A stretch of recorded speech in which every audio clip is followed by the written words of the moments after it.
Good morning. Welcome to another edition of the Northland Sports Page. It's Brian Prudhomme. It's Dave Cook. It is Saturday.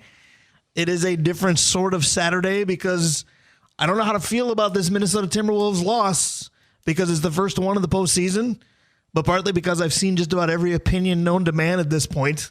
It's going to be our turn to give ours a little bit. Good morning, Dave Cook. How are you? I'm okay. It's a nice day today. Yeah. I mean, everything's going pretty well so far. So. I was going to say, I would say that we both seemed pretty chipper when I got in your car this morning. You were very jovial in your greeting, and my first response was, it's a beautiful day. So I don't know that our sentiments are down where the Wolves' level of play was last night. Well, I think that might be why we are trying to be jovial today, because yesterday was a little bit of a heart rip out. Yes, I shouldn't say it that way. Yesterday was proof positive that Minnesota sports fans are wise, because how many of us said, stop talking about the basketball team they're going to beat? Well, they kept talking about it, and guess what, Brian? They got beat. Yeah. But I'm sporting a Twins quarter zip today, and I don't know what everybody's problem is. They got another win last night. That's 16 out of 18. They'll go for more this afternoon. I'm sporting an air show shirt. You are. Because that's next weekend. I was going to say that's going to be a big deal. It's going to be a big deal for most of the week for us. We've got a big event here Thursday night for 100 years of WBC, the Power Trip Live at the LSC Hangar. Friday morning should be fun. And the air show, of course, big weekend every single year. Absolutely. This is a big weekend, one of the biggest weekends in Duluth, actually. And so, yeah, it's going to be fun. Let's draw some people and let's watch some birds fly. Well, I don't want to draw some people. I'm not very artistic at all. Well, and I don't want to be like Dan Barrero's old columns. We talked about that before the show today. Right. And you can see birds fly anytime. I meant the ones with engines in Yes. it. So. Yes. But we will bring lots of people to the area for the air show without a doubt. A lot of people have great opinions on that. I talked about seeing so many opinions of the Timberwolves fat L last night because they didn't just lose. They got pounded. If you're going to lose well. Right. I was going to say, game 2 in Denver, game 3 in Minnesota, script flipped entirely. Yeah, no doubt. But again, we were talking before the show about some things that are really weird about this series. First of all, Jokic gets away with a lot. Yeah. I mean, if you don't watch the game, that guy... The first quarter foul on Gobert that I've seen on Twitter 6-7 times already, and I saw it live, I went, okay, somebody explain to me how that's a foul on Rudy Gobert. But again, if we lead with that, and I'm not accusing you of doing that, so please don't take it as such, but the referees didn't change a 27-point game. No, and I'm not. I said when you're watching and you start watching and you see some of the physicality that the MVP gets away with, you kind of think, yeah, okay, I can see how that could benefit you. Like I was telling you, there was a play in the second quarter where Cat was guarding him, and Cat's been a pretty good defensive player. But this it looked year. like an actual Cat was guarding him instead. Well, and it looked like there's no way that Cat comes in and sets down to guard and sits down and then all of a sudden rolls back like about 5 steps. If there's not contact, that obviously he wouldn't have brought. Anyways, yes, Jokic gets away with a lot, but boy, oh boy, were they good last night.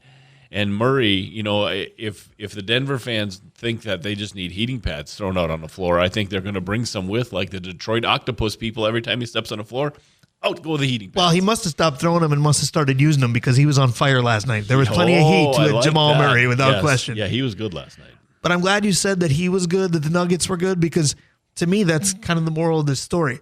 We've seen so many opinions. I've seen, and again, I spend too much time on social media, and I still call it Twitter, but X is kind of my crutch, if you will. Now, if you know me well enough, I got lots of crutches, but X is a big one. And I saw the opinion of, you know, the officials are dictating this game too much. And there might be something to that in terms of, you know, you play it one way in game 1 or game 2, and then game 3 is completely different. But I would contend that each game is different because the crews might be different. Right. But then I also saw classic Minnesota sports. We get everybody super excited, and then we deuce our shorts. I don't know that was classic Minnesota sports last night. To me, classic Minnesota sports would have been being up by 6 with 45 seconds left and back-to-back threes and an and one, and we lose. That would have been classic Minnesota sports. Yeah, that's true. We got pounced on from the get-go and didn't know how to react. No, but it has a lot to do. The That's Minnesota sports has a lot to do with National finally noticed us, and we go out and lay an egg. Right. So. And then the other part of that I saw is, well, that this is the Timberwolves reminding people that they're the Timberwolves. They've been the kind of laughable franchise of this state for a while. And I didn't go that route either because I thought, are you really going to dump on a team that lost yesterday to the defending champion, granted big, granted at home, but you lost your first game of the postseason? I'm not ready to wash my hands of the Timberwolves and go, well, this is what they're known for. This is why people usually don't care. So understand that I know that one franchise is probably the best basketball franchise of all time, and the other one is the Timberwolves. But do you think anybody in Boston is complaining that the Cavaliers beat them pretty soundly the other day in a team that really the Cavaliers really don't have any business, running with Boston? Yeah, I'm fairly sure Boston fans didn't go, oh my gosh. Right. The best summation I heard of that, and I am a Boston fan when Minnesota's not playing them, but the best summation I heard of that is the Celtics looked bored.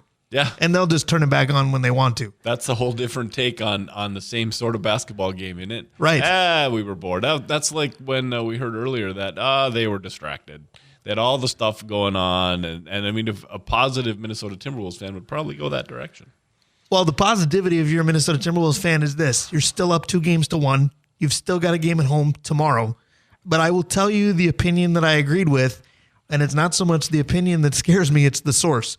And we just heard him. Dave Sinekin does a great job on the radio, but I don't want to agree with a person who basically thinks that the Green Bay Packers could beat the 72 Dolphins anytime they wanted to, could strap on any of your Green Bay Packers, could strap on a baseball uniform and take down the 27 Yankees, could beat Jordan's Bulls and beat Gretzky's Oilers as long as they had a G on this jersey somewhere or on the side of the helmet.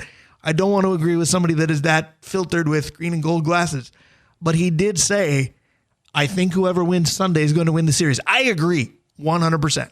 Yeah, no, and that makes sense because as the NBA champions, they have pride, and if they squash the Timberwolves twice in a row, that feeling of, okay, we've been here before is 100% going to go.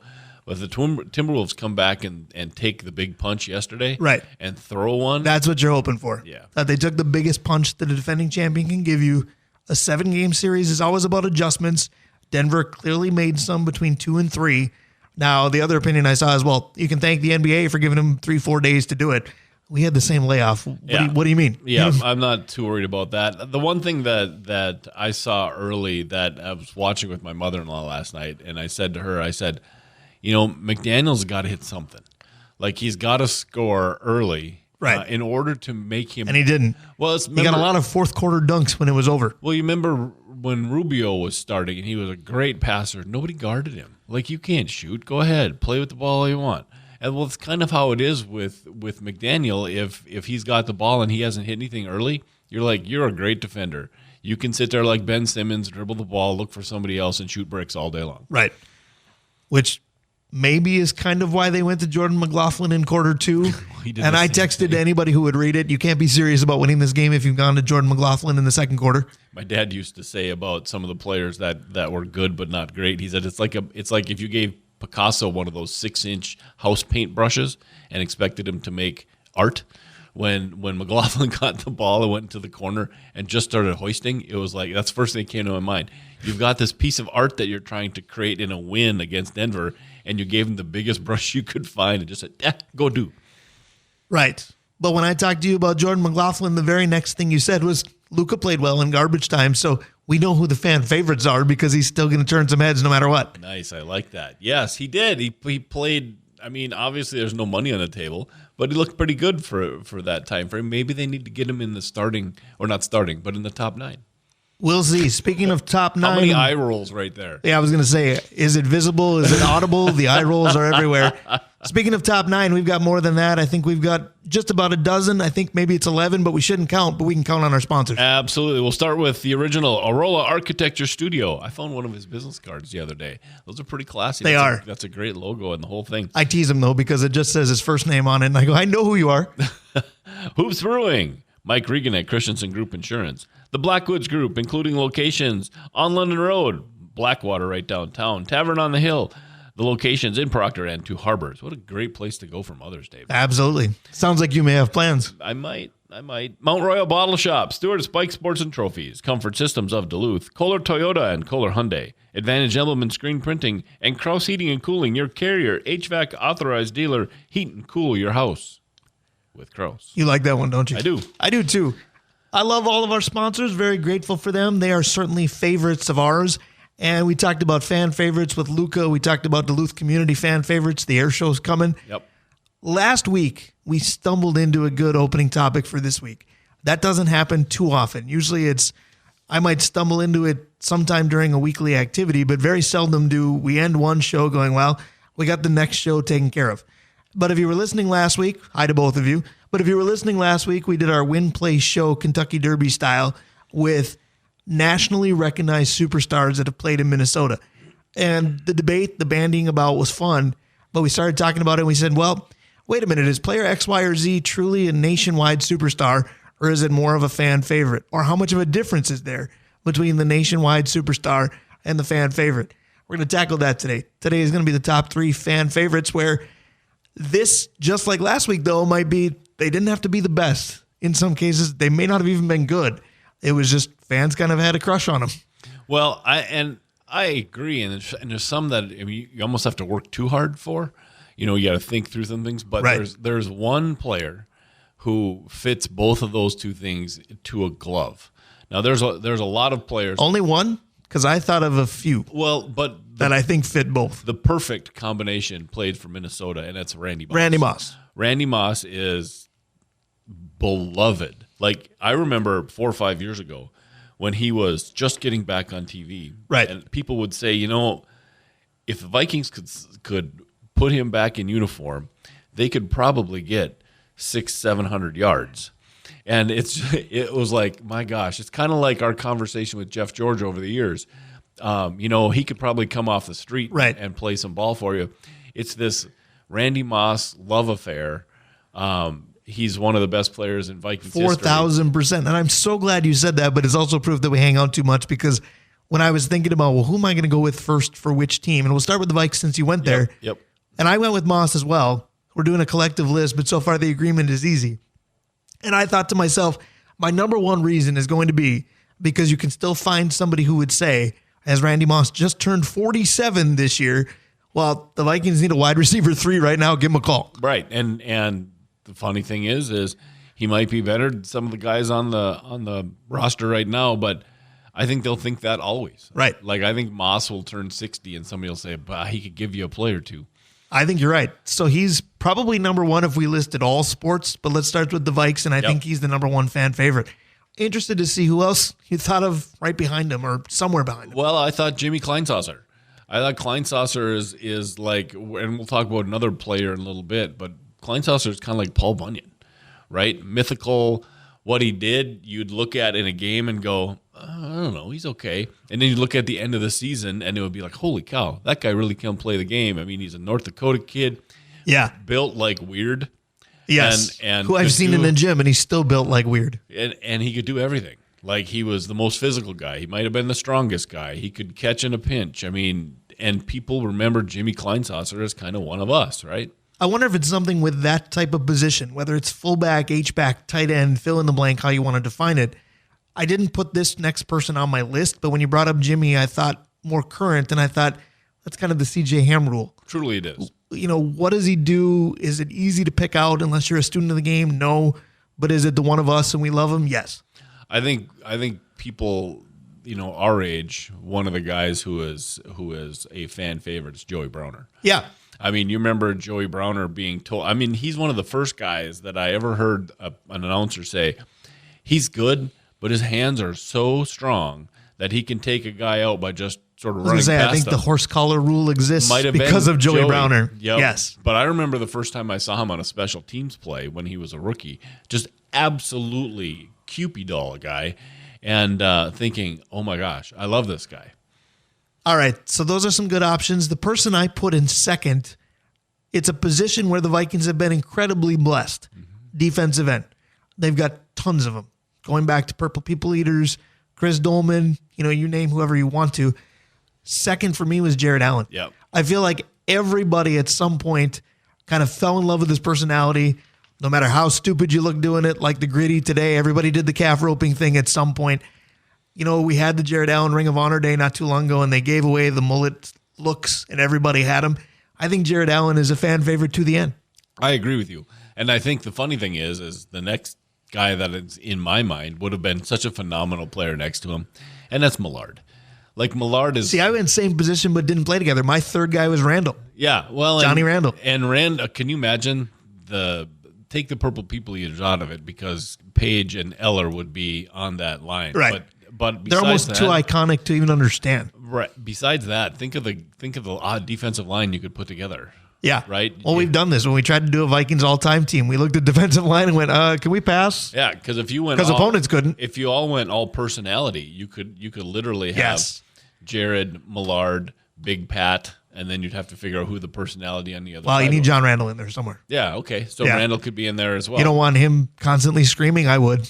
I just think that those two guys were fan favorites forever, and you're right. The guy you're going to bring up is probably one of the answers. So where do we want to go with this? We know Moss is one. Yep. I've got Allen and Randall, but you brought up some good ones with Jimmy and Millard.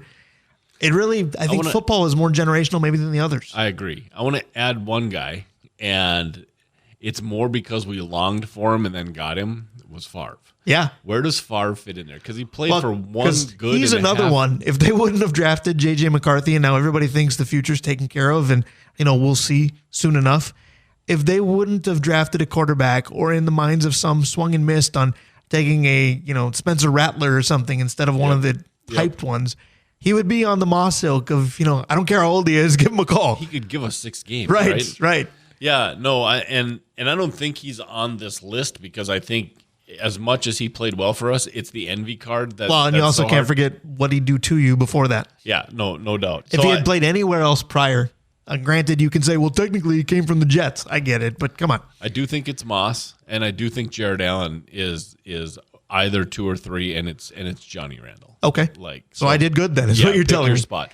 I think some of the guys I was talking about are on there. Like Kleinsasser might be 4, right? But those other 2 are the 2.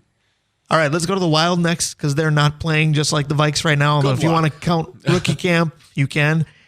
The Wild is tough because I've said it a million times. Let's make it 1,000,001. This state falls in love with everybody.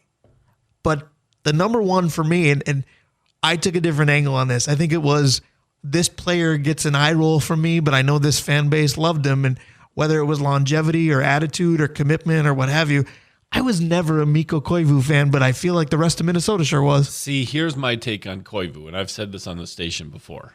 I think Koivu's love affair is with the media.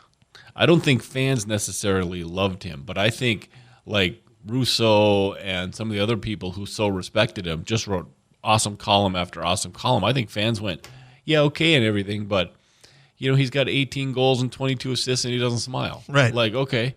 And sometimes 18 goals and 22 assists was 2 seasons. Yeah, right. So I don't agree with that. See, I think he got superstar treatment here, and he was mid to put it the way the kids say it. We were desperate for our guy because the guy who's on this list just left, and that's Gabby. And so we put Koivu on that spot, and he just was never that guy. So is Gabrick on this list because he was first? It was the first star this team ever had? No, I think Bad choice of words coming from North Star's ilk. I think Gabby is the guy because he kind of gets the Moss treatment, not at the same level, but do we need a goal? So who's the guy? By that criteria, is Kaprizov already on it? Yes. Okay. Kaprizov is already on it. Okay. But I also had Bruno on it because Andrew Bruno, Brunette? as a fan favorite. Well, and the Bruno's first on big there. moment in Wild history really is that goal. I mean, yes, Richard Park's goal got us to the opportunity, but the first huge moment in this team's history is probably that moment. At my house, you have to say Niederreiter. Where you put Bruno, and I had his jersey, so I agree with you. Where you put Bruno, I put Darby. Yeah, It's the one of us where you could play it 1,000,000 times with the Wild. I agree with that. I agree with your reasoning. I think that fan favorite is Pierre-Marc Bouchard. Yeah, because it was for me. He's the guy that he was diminutive. He was quick as lightning, and we wish we could have got more. See, he's the guy that we put what could have been on his name. Right? Here's the question I had for you. Fiala. Because Fiala, remember when we traded Fiala, it was like somebody took our second-born kid away. Right. And now that Faber's kind of assuaged but Fiala only played one end of the ice. Right. But he made his last year, it was big goal after big goal after big goal, right? And so I think that that was my question is have we do we feel his loss in our soul or does it make sense now because Faber? That's a difficult one because is it a legacy question or is it they were here? Because we just got done talking about the Vikings. Adrian probably could have made the list for the amount of love he got when he was here. By the time he left, it was good riddance to that guy. What a clown. Do you think? I think he was done. But here's I think so too, but the way that it was handled between him and his agent, it was just go. so Minnesota professional hockey. It's Madonna, and there's nothing. Then there's nobody even close. Neil Broughton. I don't think he's as close to as Madonna. You don't think so? I know do you not. brought him up with the nationwide superstar because of the Olympic bid and whatnot, and I still think the one of us. I think he does better this week than last week, and you're the opposite way. Yeah, I do, because I think Madonna is the guy that North Star fans went, well, wait a minute, you can't take our guy, right? And then he became what he became, and we sat here and pouted. Yeah. And I was part of that, all right? So I'm not pointing fingers. I was like, oh, man, I can't believe it. That's our guy. But I think that now, fan favorite, Madonna's number one. Okay. All right. Fair. So how do you want to finalize? Because we got to get to the Twins and Wolves, and we got to do it in 8 minutes. All right. I think it's Madonna. I think it's Gabrick. And if we want to talk about Kirill, I think Kirill is on the list. So I don't care what order you put him in. All right. That's fair. Twins is hard because positions are so different. They've had success for decades. That's the trick for me. It's age. It's who's voting. Because I have to ask again, was Harmon and Tony and Rodney revered as they played? I know they are now. I mean, fan favorite, I would maybe start with Tony Oliva, but I would say just as much up to present day as way back when he was on the playing field itself. See, I think I would put Kirby and Tony O headlining this list in some way, shape, or form. Okay, so I'm going to twist that a little bit because I really did want to take out the super no-brainers because Killebrew, Oliva, and Puckett are 1, 2, and 3. When I went that route, taking out the super no-brainers, I started with Williams Astudillo. Oh. Nobody drove me more bonkers than La Tortuga, but everybody else loved the idea. I mean, how many memes of him rounding third do we need to see? This was a guy that really wasn't good at anything in the game of baseball, but when he played and did anything, the crowd lit up. Nick Punto, kind of similarly. So the guy I think that we all wanted to love but just frustrated us to no end was Carlos Gomez. I think if Gomez figured it out here, that he would be on this list.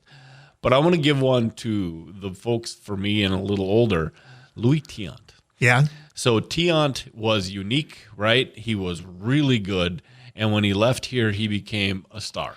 And I think that people forget that Louis Tiant pitched here, except folks my age and older, because he was the one guy that got away, right? Well, because he was a huge deal everywhere else. Yep. He would have almost qualified last week, a la Steve Carlton.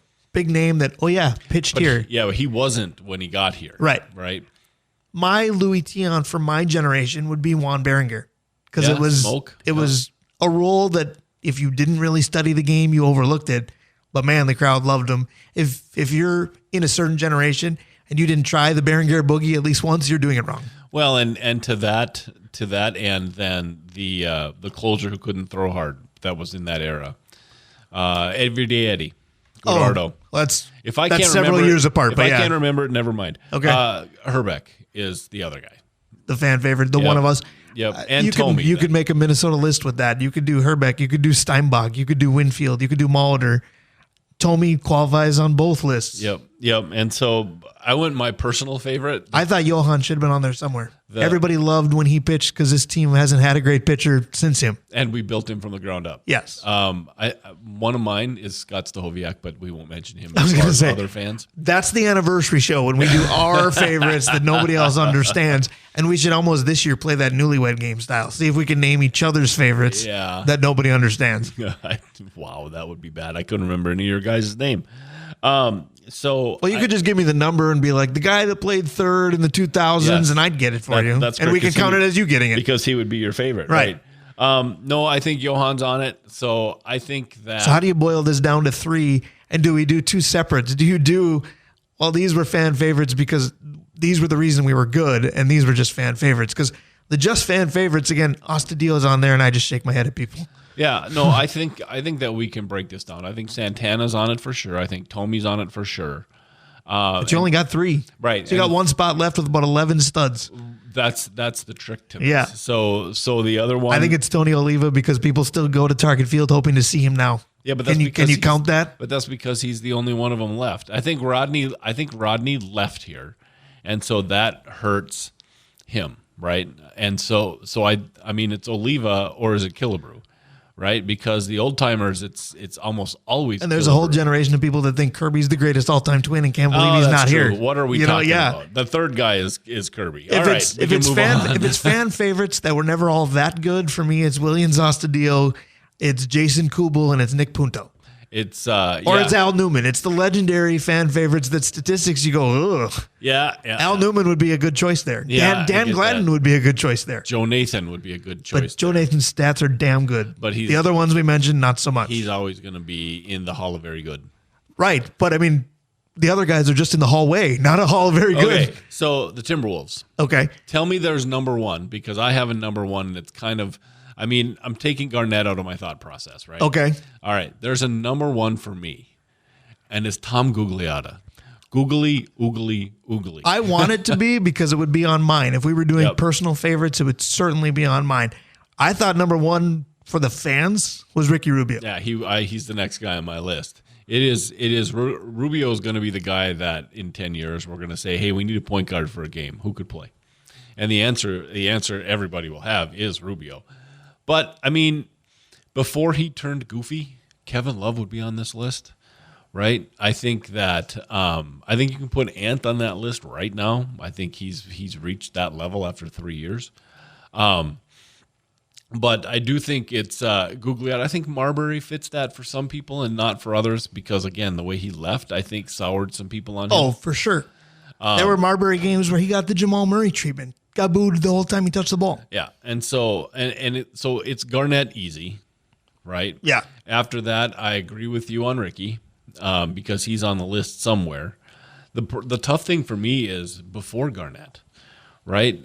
They had a bunch of grinder teams that you think people would fall in love with. Is it Sam Mitchell just because he stuck around through all the garbage and was around when they were decent too? And because we don't remember that, what about Dean the center? What was his name? Dean Garrett? Yeah. Dean Garrett was kind of what he would fit good on this team right now. So would Gary Trent, by the way. And Gary Trent would be another Nas Reed the with less of a shot. The Rhino. Yes. And a little bit shorter. But I think Wally was a fan favorite, but Wally was a fan favorite the way Joe Mauer was. I think the opposite sex found him to be quite fun. Yeah, and I always thought Wally didn't quite measure up to what everybody was hoping for. And so when you get picked 6th or 7th or whatever it was, right? And he was a very good role player, and a role that they needed. But the guy he was a role player for, they didn't get along at all. That made it weird too. You know who was on this for basketball fans? My guess is Cassell. And it also might be the guy we talked about last week, the point guard that came here and became something and then went to Detroit and now he's a head coach. Chauncey. Yes, Chauncey Billups would be one as well. I don't know why I can't remember Chauncey's name. That's okay. That's what makes this. Just can't. That makes this show fun for me every week because I know you're going to give me a certain amount of clues and it's like name that tune. I can get that in one. Yes, and I would guess people that listen are starting to be able to do that as well. But the other one is how about Derrick Rose? Because the year Derrick Rose was here is the year he found himself again. Right. Right. And so that's the guy. Those two guys are the ones that, wait a minute, we helped put you back on the map and then you left. How about a guy that we forgot last week, but he was a fan favorite for probably about 5 minutes? Christian Laettner was a huge name coming here. Now we all know him as the other guy in a 2-player draft. He was picked 3rd. Yep. But I have to think that when he first got here, he was a fan favorite right away. It didn't last very long. Maybe not because there are always going to be people that hate Christian Laettner at Duke. But you thought you had something until you didn't. Yeah, no, I think that a little like Wally, to be honest. He would have been a heck of a role player if he would have accepted the fact that he wasn't a number one guy in a team. What about your guy JR before he went off the deep end? I love Ryder, but I'm not sure everybody did. I think that his athleticism, he's built like Ant, right? He just doesn't have the killer that Ant has. I'm going to give you one from the obscure. Everybody wanted to love Alexei Shved because they thought he and Ricky, they were going to be buddies and we were going to go places. All European backcourt. We didn't go anywhere at all. Right. Picking the top 3 fan favorites. All of our favorites are coming up soon. Good day today on the show. Dave Hoops is next. He's at a big moment for the family in Madison. We got Vince Glenn to talk rookie camp. It'll be a good day. Stay with us on the Northland Sports page. Brian Prudhomme, Dave Cook. We hope that we are your fan favorite here on The Fan. We'll be right back. Back here on the Northland Sports page, Brian Prudhomme, Dave Cook. Fun first segment with who we think are the biggest fan favorites for our respective men's pro sports teams. Got a lot of feedback during the break. I kind of laugh at that. It doesn't mean we're right. It doesn't mean we're wrong. But when people text us who their fan favorites are, you're right. That means it's yours. We were trying to speak for everybody, which is never easy. So we'll get some help speaking in general from Dave Hoops. Hoops, of course, of Hoops Brewing, one of our illustrious sponsors. Dave Cook will tell you about our group throughout the day, but we're going to go right to Dave Hoops. A little bit of method to my madness with the music choice. Pick Mrs. Robinson from Simon & Garfunkel, and you might think, what in the world does that have to do with Dave Hoops? Realistically, nothing. But the song Mrs. Robinson is from The Graduate, the Dustin Hoffman film, and the Hoops family is about to have another graduate here very shortly, Dave Cook. Yes, no, it's a proud moment for a parent when his kids work so hard to get through college, and you get to go celebrate that. It's different than a high school graduation. High school is kind of an expectation. College, they've gone through some stuff to get there, and when they get there, it's pretty cool. Absolutely it is. So big moment for Finn Hoops today, and for that reason, Dave Hoops is with us, but he's with us from Madison. Good morning, sir.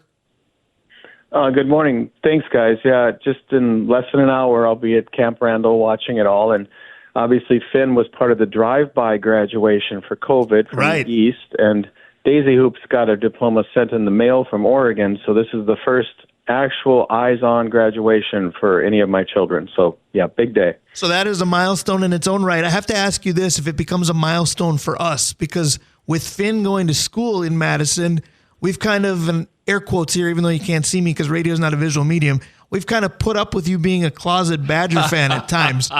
Can that be over now? Can you be one of us again now that he's done with the schooling there as well? 1,000,000%. Yes. You're guaranteed, although I will never stop loving Oregon. That was long before Daisy, so You're stuck with that. Well, and I have a lot less of an issue with that.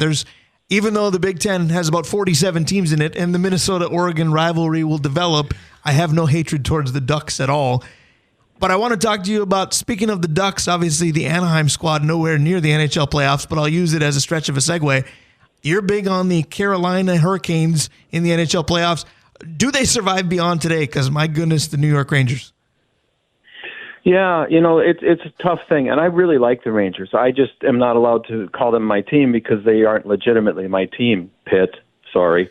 But anyway, Carolina is, and yeah, they're going to win today. But, this losing in overtime thing, they're just a bit snake bit. And, I'm going to keep rooting for them. And honestly, I'll pull for the Rangers if they beat them. And it would be funny to have a New York-Boston NBA and NHL Eastern Conference final would be kind of weird. I'm sure the league would love it.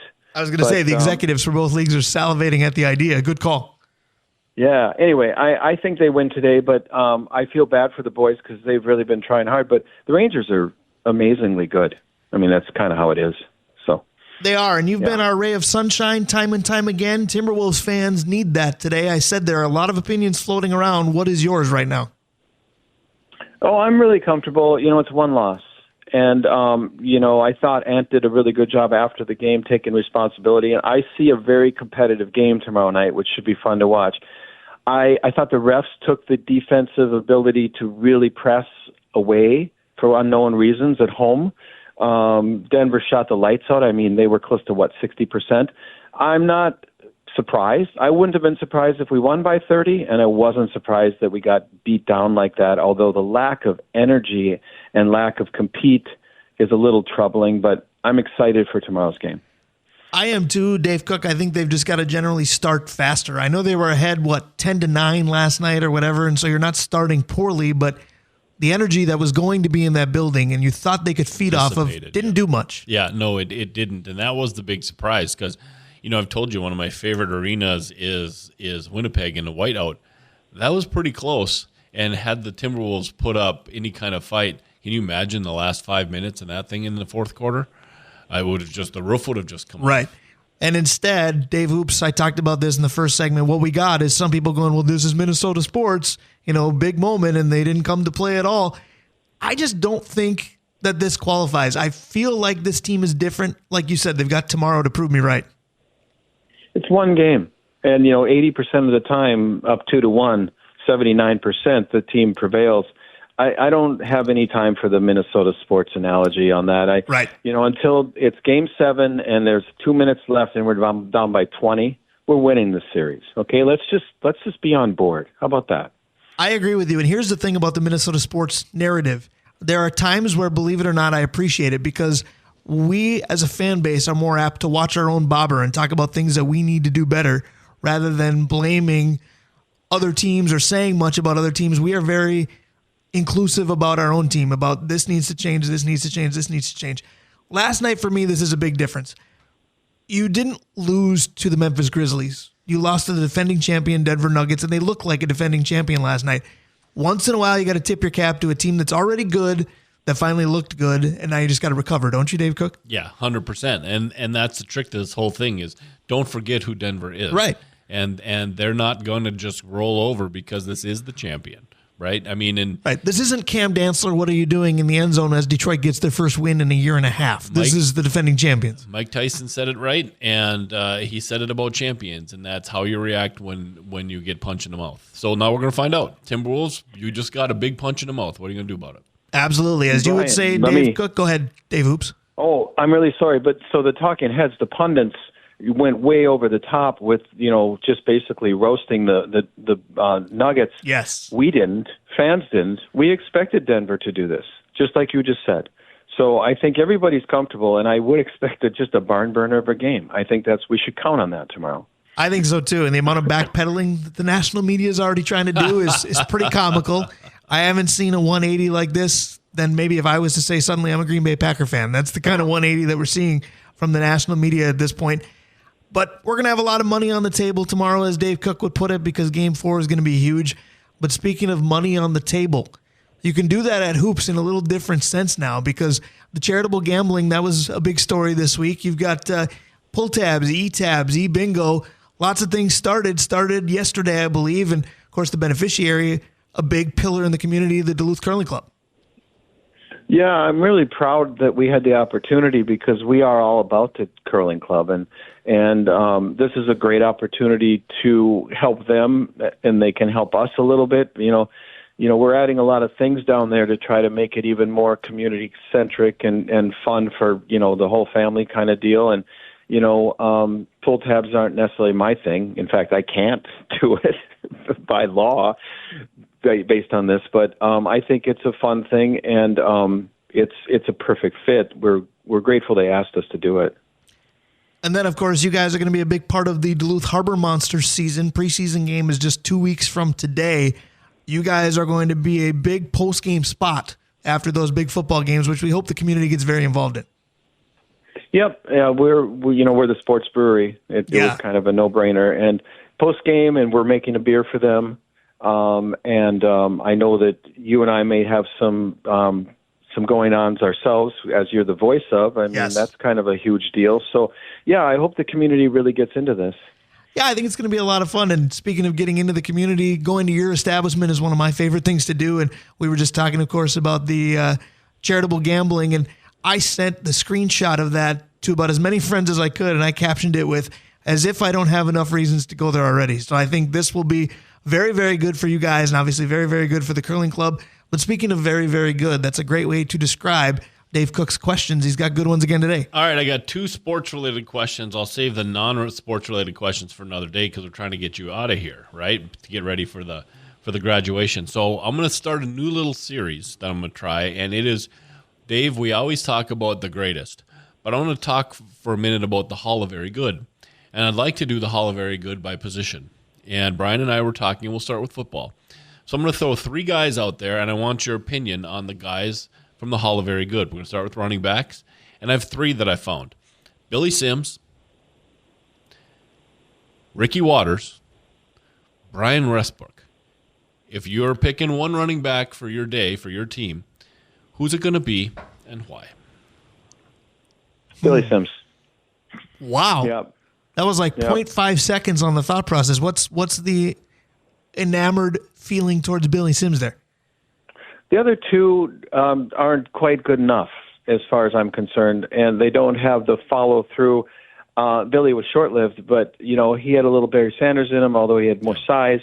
And there's the Oklahoma thing, where I'm looking at Adrian. There's a bunch of ridiculous reasons I have in my head, but I'm just all about Billy on this one.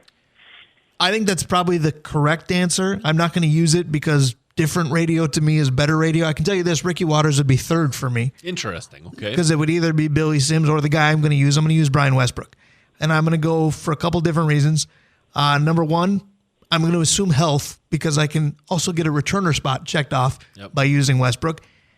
And I always remember the play where Westbrook could have scored and it would have put the game mostly out of reach, but it wouldn't have ended it. And he had the IQ to go down at the one of those type plays. And now we can just kneel this thing out. And IQ to me, regardless of the sport, is huge. So I'll take him. Yeah, and I was thinking Ricky Waters. And now IQ wasn't the greatest. Right? But he had every single athletic ability on a football field. He could catch, he could run, he could block, he could do everything. And when he was with the Eagles, he was like the guy. And then his time in, I believe, Seattle is where he went after that. And right. he was just, he's one of those Eagles, guys. Seahawks, Niners, that's the Ricky Waters tour. He was one of the guys that went to Seattle and sort of disappeared because nobody covered Seattle at that time. So I would like to do that at position by position as we go on. All right. So Dave, you're in Wisconsin, so I'm not going to give you Badger to answer this, right? But I'm interested. So the whole idea was best mascot in sport. I was going to do it by professional leagues. But let's start in college. So the Maroon Loon is off the thing because I know that's where Dave would go. But, gentlemen, best mascot in college sport. Well, it's easy. I mean, Brian, you want to just answer for me? I mean, Are you going to say it's the duck? With a K. Yeah. Oh, obviously. Yeah, 100%. My response to that is duck that, but go ahead. Yeah, well, the duck is not only kind of cute and rolly. I mean, really, what's his name for Philly is the best mascot, Griffey or whatever his name is. For the Flyers? Yeah. Right? Yeah. But anyway, I'm going the duck and, just sue me. That was obvious. All right, well, I'm not going to sue you, but I'm going to go a different direction just because if you have, I'm not going to say the audacity, but the lack of shame to be able to do this is really quite impressive. It's the Stanford Cardinal because you're running around as a tree. I mean, well, I can. Does it get any better than that? I mean, yeah, there's one. I like Goldie. I like Bucky. Childhood memories of the Maroon Loon. Champ is fine. Just don't turn them the wrong color or Duluth will riot. But you're running around as a tree. I'm going with the Stanford Cardinal. So we're going to take Dave's So Sue Me and talk about Fred Bird or the chicken because that's kind of who the Oregon guy is anyway.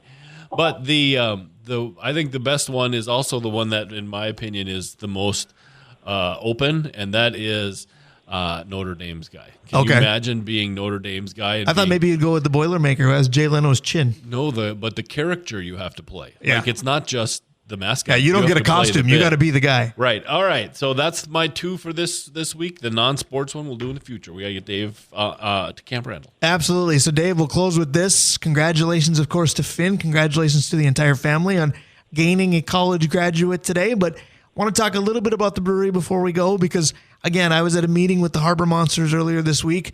Their offices are down at the end of Canal Park there, right at the foot of the bridge, basically. And as I was waiting to go back home, I thought, I got about 15, 20 minutes to kill. Where should I do it? It became a no-brainer. I walked over to Hoops and had a raspberry wheat. You know that I love to do that. Tell us what everybody else can look forward to loving to do at your place.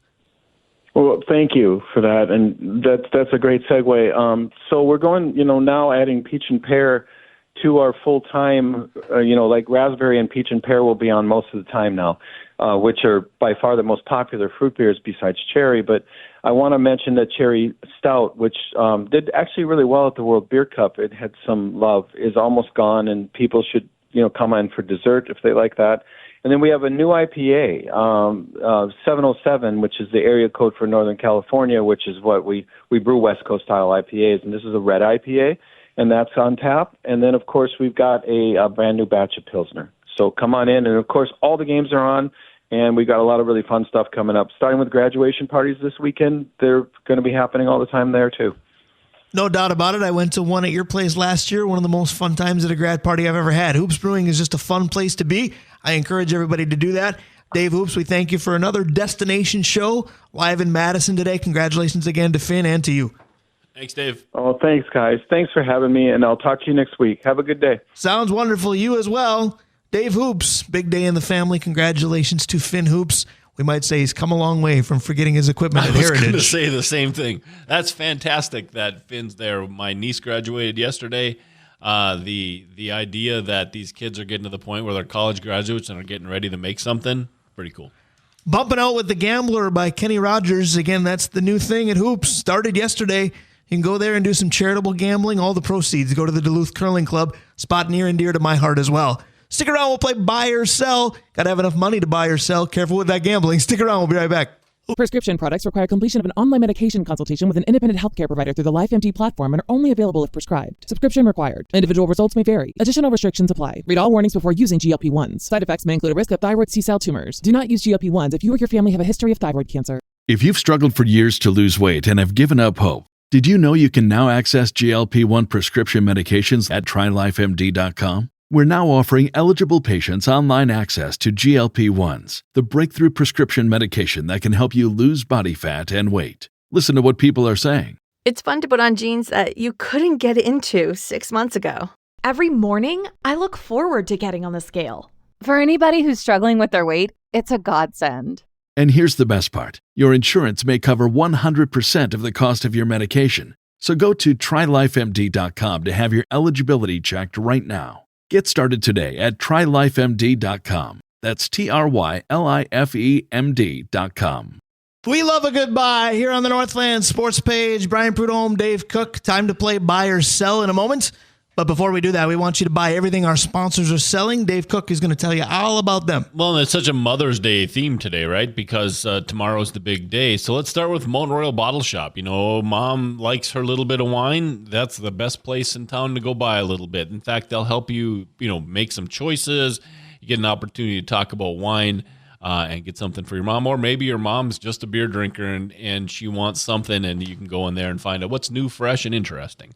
Stewart's Bike Sports and Trophies, Comfort Systems of Duluth, Kohler Toyota and Kohler Hyundai, Advantage Emblem and Screen Printing, Kraus Heating and Cooling, your Carrier HVAC authorized dealer, Arola Architecture Studio, Hoops Brewing, Mike Regan at Christensen Group Insurance, and speaking of Mother's Day, Blackwoods Group, including the location on London Road, Blackwater right downtown, Tavern on the Hill, and their locations in Proctor and in Two Harbors.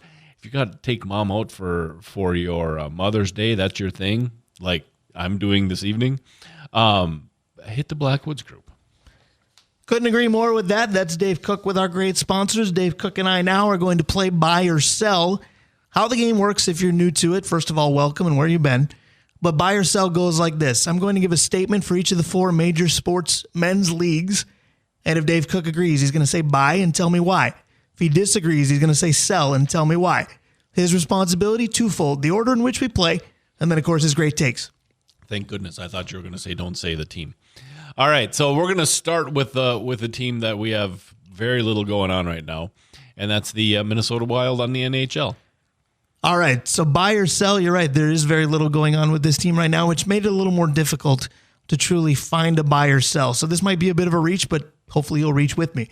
So last week on the NHL buy or sell, I talked about your Edmonton fandom, and I talked about whether or not we thought they'd get it done. And then I said, no, I sold because I thought Edmonton might kind of be Minnesota-ish when it comes to postseason. We all just kind of wait for them to fail. But then I thought, wait a minute, Edmonton has plenty of championships. That's not very Minnesota of them at all. So I'm wondering this, buy or sell that a closer comparison in the NHL to Minnesota sports is the Toronto Maple Leafs. Oh, 100% buy. I've said that for years. The only fan base I feel worse for than ours is because there's so much passion and love for the Maple Leafs. They can't do anything wrong. And so, I mean, it's not terribly unlike the Vikings when they're pretty good, right? The Vikings can't do anything wrong when they're pretty good. If they finish, above 500, I mean, we all consider them the world breakers, right? Toronto's the same thing, man. Their team is really good, and they stink in the playoffs. In fact, they're talking about bringing Bruce Boudreau in to be their next head coach. Like, defined great in the regular season and stinks in postseason. Perfect coach. I was going to say, it fits the mold to a T. I'm going to sell just because, as I said before, opposite radio to me makes for better radio. My opinion is certainly not correct all of the time, probably not correct most of the time, but I digress. I'm going to sell for this reason. A lot of people would tell you that Toronto is the hockey capital of Canada, which means the entire country can very easily zero in on what the Maple Leafs are doing. We've seen memes, we've seen GIFs or GIFs. I don't know the correct pronunciation, depends on how much you like peanut butter. Some people will get that joke, some people won't. But the Toronto Maple Leafs... Some people are skipping it. Right. Some people are eye-rolling audibly and visibly, as we like to say. Mm-hmm. But I just don't think that Minnesota offers the vitality to its country that Toronto does to Canada. Again, I said it last week, PA calls us the cornfields. Toronto, this might be a poor analogy, but Toronto is closer to being a New York and LA for Canadian sports fans than Minnesota will ever be. See, I think the difference there is why it's the same is because everything you said is spot on. Yeah. The performance is fine. I'm sorry I interrupted you. Go ahead. No. That's kind of where I was going to go. These two teams are almost perfect matches. Think about the victory parade. If Minnesota Vikings ever win the Super Bowl, think of the victory parade. Now, multiply that by 2 and think what happens in Toronto if the Maple Leafs ever win it. They might burn the town down. I don't disagree. Like I said, I disagreed on the air for the segment because I thought it made for a little better argument. So fake it till you make it sometimes. 1 down, 3 to go. All right, so now let's bring in the team that has the most on the table right now. Let's do the NBA. All right, so buy or sell that the Denver Nuggets cracked the code to solving the Minnesota Timberwolves long-term last night. I'm going to sell. And I'm going to sell because I don't think the Wolves brought a whole lot last night. So you and Dave were talking about how Sunday's game you expect to be like a prize fight. Ask me Sunday night, because if all of a sudden it's the same game and they've figured some things out, I might say buy. But right now I'm going to say sell because it was one game and it didn't look like the Wolves were really ready to go. I agree with you. I think it's a sell situation. It's about adjustments. We'll find out tomorrow night if they made any. Denver, as I said in the first segment, certainly did last night. But here's the other thing. The Timberwolves did some things that are kind of elementary when it comes to playing good basketball. They did some things last night that you'd expect most teams to be able to do, and they didn't. Yep. They overplayed a ton, and Denver didn't do rocket science. They simply made the extra pass, which led to open shots, but it looked a lot like what Minnesota was doing in games 1 and 2. Yep. Copycat league, copycat what's been successful. The other thing, too, is 16 turnovers. I don't know if you're going to win any games. Well, 16 turnovers, and then you've got starters who can't score, right? And then you bring in backup guys who aren't scoring. And so it's really tough to get any kind of rhythm when you're playing 4 or 3-on-5 the whole time. I mean, I said it earlier. Jaden, whom I really like, right, is turning kind of into Ben Simmons. I'll guard the pants off you. And if I have the ball in my hand, you can go cover somebody else because I'll shoot. But if it hits the backboard, that's my percentage. Going in isn't the percentage. It's did it make contact? Well, and that pertains to Jaden relatively well. I think that's a good point. But it's kind of my other point, too, is you hear basketball coaches say, keep shooting that shot. It's going to fall. It's a good shot. I didn't think the Wolves took bad shots last night. They just didn't make them. Yep. Nas was clanking some easy layups. Cat had a couple layups come out. Corner threes that were going in like it was double dribble in games 1 and 2 weren't going in at all. Yeah, Conley was a little like that. But how about, and I know this was his first or second shot of the game, but how about Cat's three-pointer from about 6 feet outside the line that they kept showing on the highlight where he looked back to his dad like, oh my gosh, that one went in. We're going to be hot tonight. I thought that was great because the camera lines were so perfect, but yeah. How about the amount that certain players, I know it's Mother's Day weekend, but certain players spotting up their dads. Now, I know in the case of Cat, I don't know this about Jamal Murray, so please don't text me any kind of hateful thoughts, but Cat's mom is no longer with us, so him looking at his dad, that checks out. But Jamal Murray plays the game a little bit like a prep athlete as well, looking to his dad an awful lot. I just like the fact that Cat is so connected with his dad that he'll find him in a crowd to make eye contact. I think that's cool. I think it is neat as well. I'm envious. I wish I could do it. Let's go to the NFL. All right, so the NFL schedule releases this week. You already hear people talking about it, and you eye-rolled it, so you might have just answered the question. I know you couldn't see that eye roll. I could hear it, actually. Dave Cook across the table from me, but I think you may have already answered this. But buy or sell that the NFL tries too hard to make schedule release a big event. So I'm going to buy that, but I'm not going to buy that as your questions. Your question is, the answer is hard because of your question. I think the NFL is really, really good at keeping themselves relevant all year long. Like 2 weeks and then something in the NFL happens. 2 weeks, something in the NFL happens. And this just happens to be the next thing to keep your attention on the league. And so do they make too big of a deal of it? Yes. Is it effective for what they're doing? Probably. And so I'll buy it, but I don't want to buy it. It's like having to go in and buy like I don't know. When you're a young dad having to go and buy diapers, like you got to go and buy them, but you could spend your money elsewhere you'd like to. So you're saying usually you get buyer's remorse after you've bought something, but you have buyer's remorse as you're paying? Yeah. As you're walking in the store, you're like, I know what I'm here for. Right. Yes, that's kind of what it is. All right, so I'm going to sell that the NFL tries too hard to make this a big event because I just think it's another situation where football is king. They don't try too hard because they don't have to. It's unlike the draft, but in some ways it's not unlike the draft because just as you would like to sit and talk about how a fifth-round linebacker from Texas A&I could fit into a 4-3 versus a 3-4, and that's way over the head of most people, I know a lot of people that like to think about the difference between going to Lambeau in December versus going to Lambeau in October. Yep. And, having to come from Buffalo and then go to London the next week and, 3 division games to close the season. And, if it's close, that's going to be dynamite weeks. And, this time we finally get to root for Kirk to play us in prime time because that narrative will hammer it this time as an opponent. So I don't think they have to try too hard because they just simply don't have to. Yeah, I'm not saying it's not interesting, but it is so overblown.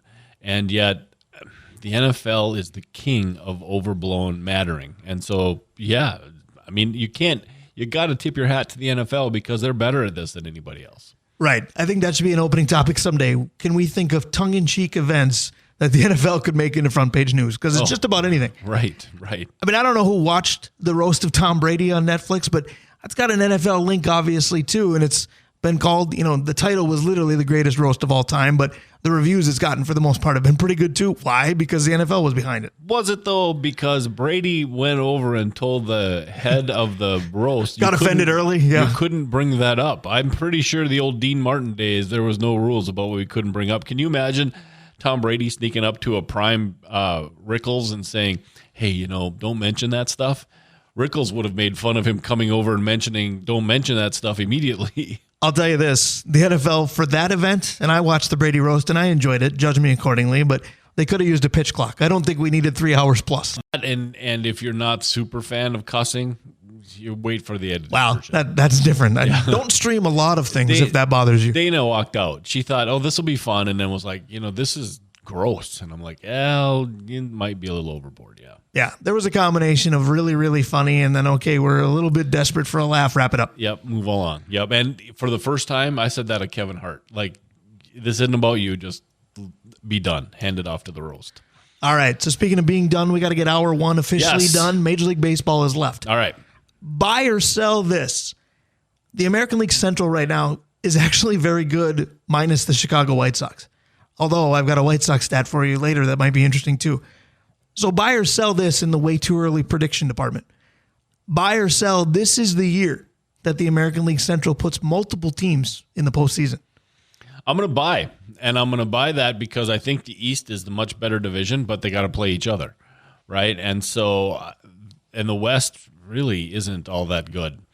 And so, yeah, I think this easily could be a Detroit makes it in somehow, or I don't think Kansas City's there yet, but Cleveland seems to be able to scrape to an 82-win season regardless. And so this really could, and so if they have some breaks, all of a sudden 82 turns into 88, right? So this does feel like that. The pitching staffs are all pretty good. They all have decent lineups, and they don't have to play Baltimore 18 times or the Yankees 18 times. I think that's a valid point. I think I'm going to buy it as well because I didn't put the caveat on that I had to name who the two were going to be because that's what I don't know. It's not going to be Chicago. That's safe. However, everybody mocked the Twins when this big winning streak got started against the White Sox. And I think the White Sox were 3-18 when they visited Minnesota and started to play the Twins for the first time. And everybody said, well, there are high school baseball teams out there that would beat the White Sox. Okay, possibly. But if you look at since their games against the Twins, or since starting 3-18, I believe the White Sox are 8-10.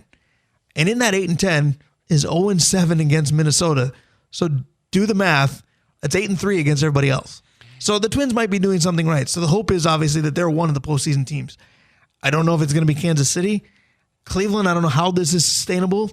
Maybe we're seeing a little bit of a letdown because, although I'm going to contradict what I just said, they've lost consecutive games to the White Sox. I like the Royals. I wouldn't mind if it was them. We were all told it was going to be the Tigers during the offseason. They're 500-ish. They've got some really good pitching. The East does have to beat each other up, but they're still the best division. They are. Is that going to be enough where they get too many teams in for the Central to get multiple? Or is it as simple as this? Yes, because the field expanded a couple years ago and it's about time. Yeah, no, and the West is not good. Sorry, go ahead. And the thing about the Tigers is at the All-Star break before the trading deadline, I mean, if they pick up a hitter, and I don't care really what position it is, that maybe first Torkelson set there, all of a sudden that team's lineup clinks into place, right? Because it's just a little weird right now how they have their lineup set up. You get the right player and they fill a spot. Everybody else kind of, folds like cards into the right spot. And now that team is tough because you're right. Their pitching staff is no joke. Well, and what's super interesting now is you look at last year and the Twins won a bad division. And they probably won it because they got to play a lot of bad teams in said bad division. And they got home field advantage in the playoffs just by being a division winner, even though I'm fairly certain the Toronto team they beat had a better regular season record than they did. Yep. The tables have turned because you look at the Twins and they've won 16 out of 18. And yes, this is an indictment on the bad start they got off to. But even after going 16 out of 18 in the proper side in the win column, they're not in first place yet. They're half game out.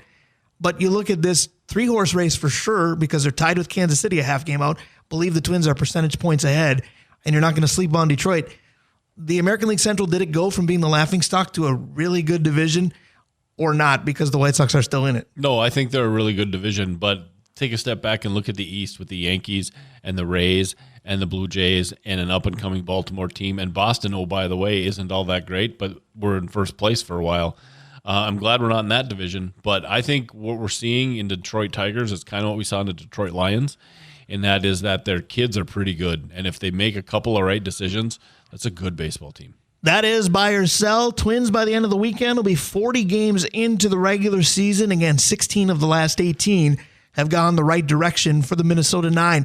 We'll talk a lot about them. We're going to give a little bit early quarter of the season awards. That means MVP, biggest surprise, biggest disappointment, Cy Young, and the late, great Anthony Young. Categories like that when we come back. Hour 1 is done. We're the Northland Sports Page. Stick around. We'll be right back. Prescription products require completion of an online medication consultation with an independent healthcare provider through the LifeMD platform and are only available if prescribed. Subscription required. Individual results may vary. Additional restrictions apply. Read all warnings before using GLP-1s. Side effects may include a risk of thyroid C-cell tumors. Do not use GLP-1s if you or your family have a history of thyroid cancer. If you've struggled for years to lose weight and have given up hope, did you know you can now access GLP-1 prescription medications at TryLifeMD.com? We're now offering eligible patients online access to GLP-1s, the breakthrough prescription medication that can help you lose body fat and weight. Listen to what people are saying. It's fun to put on jeans that you couldn't get into 6 months ago. Every morning, I look forward to getting on the scale. For anybody who's struggling with their weight, it's a godsend. And here's the best part. Your insurance may cover 100% of the cost of your medication. So go to TryLifeMD.com to have your eligibility checked right now. Get started today at TryLifeMD.com. That's TryLifeMD.com.